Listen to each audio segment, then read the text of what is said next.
The night of November 7th, 2000, began like any typical American election night.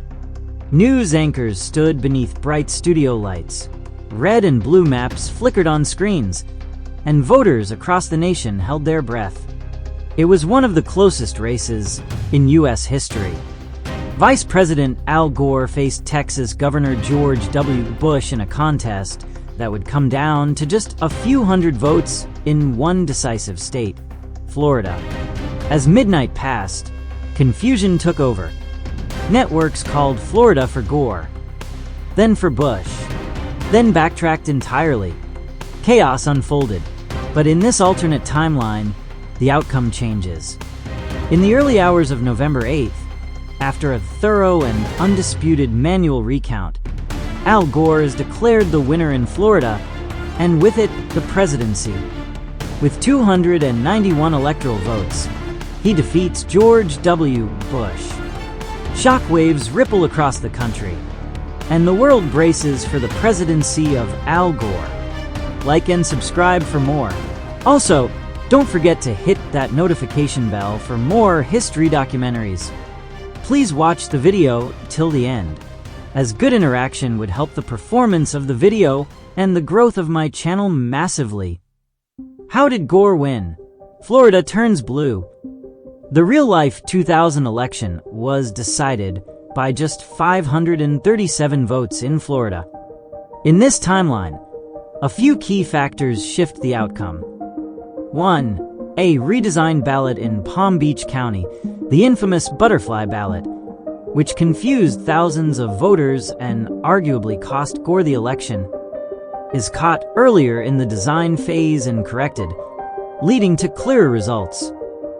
2. Better ground game.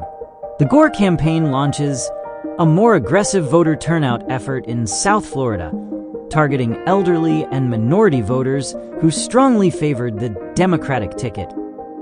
3. No Supreme Court intervention.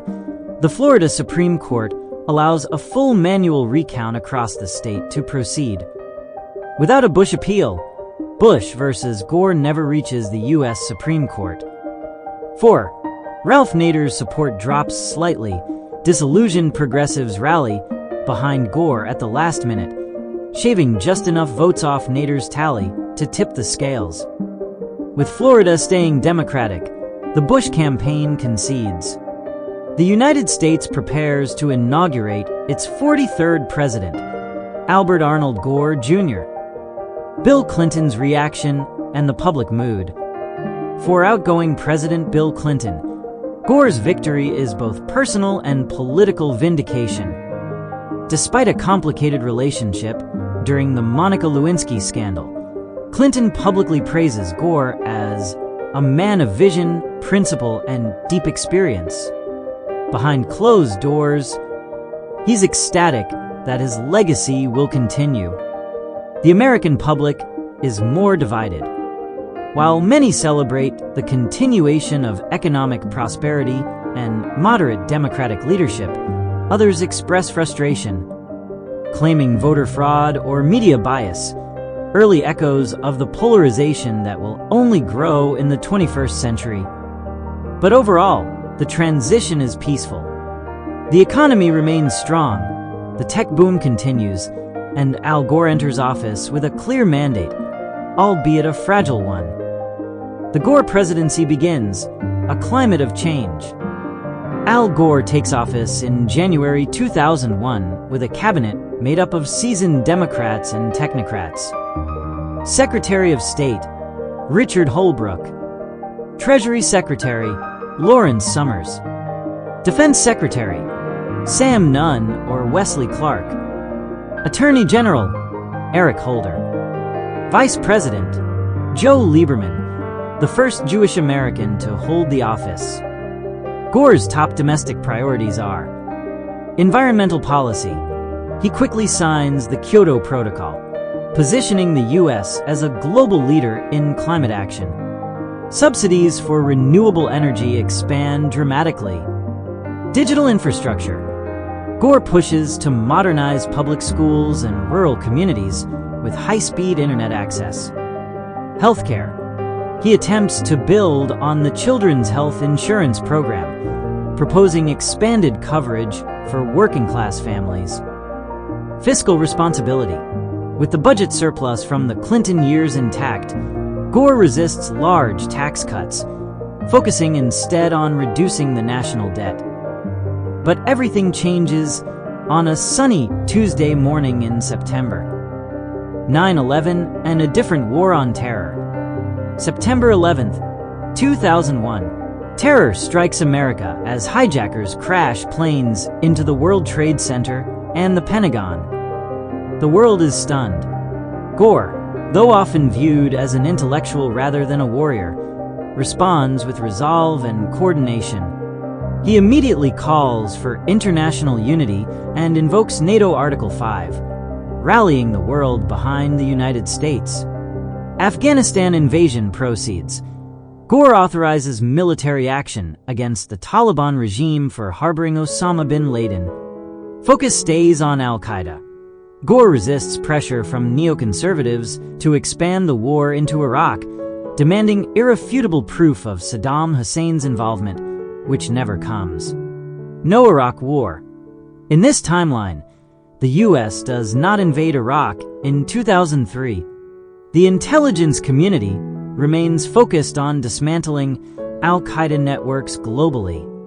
This alternative approach prevents the massive destabilization of the Middle East. ISIS never rises.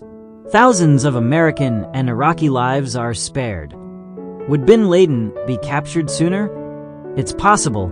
Without the distraction of Iraq, Gore's administration maintains a laser focus on al-Qaeda. The Tora Bora campaign in late 2001 receives more ground troops and coordination, reducing the chances of bin Laden's escape. By 2004, or even earlier, Osama bin Laden might have been killed or captured, reshaping the legacy of the war on terror entirely. The 2004 election. Gore versus McCain.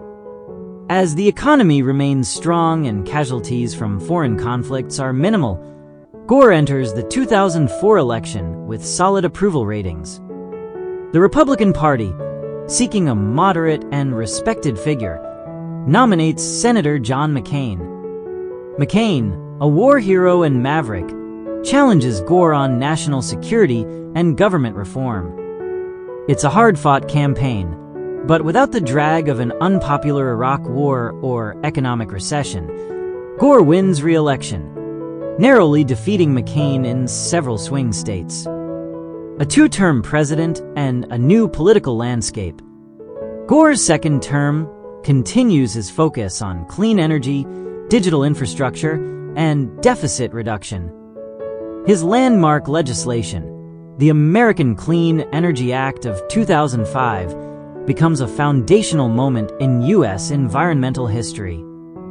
By 2008, the economy is still growing. The housing bubble is smaller and more tightly regulated, possibly preventing or at least softening the financial crisis that would later engulf the real world. Gore steps down in 2009 as a two-term president, well-liked but not worshipped. His legacy is not just one of peace, but of purposeful, quiet transformation.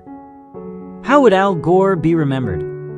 In this alternate reality, Al Gore is remembered as the president who prevented a needless war, tackled climate change early, and kept the U.S. fiscally sound.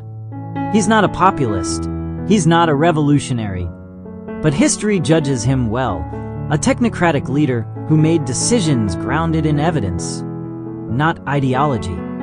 Without the shadow of Iraq or the devastation of the 2008 crash, the political landscape in America is more stable. Polarization still exists, but not as deep or as bitter. Conclusion: one state, one president, one different world. A few hundred votes in Florida could have altered the course of the 21st century. Al Gore's presidency would not have been perfect, but it might have steered America away from its most damaging conflicts toward a cleaner, more stable future. What do you think? Write your opinion and version of the story in the comments below. Please be polite and kind.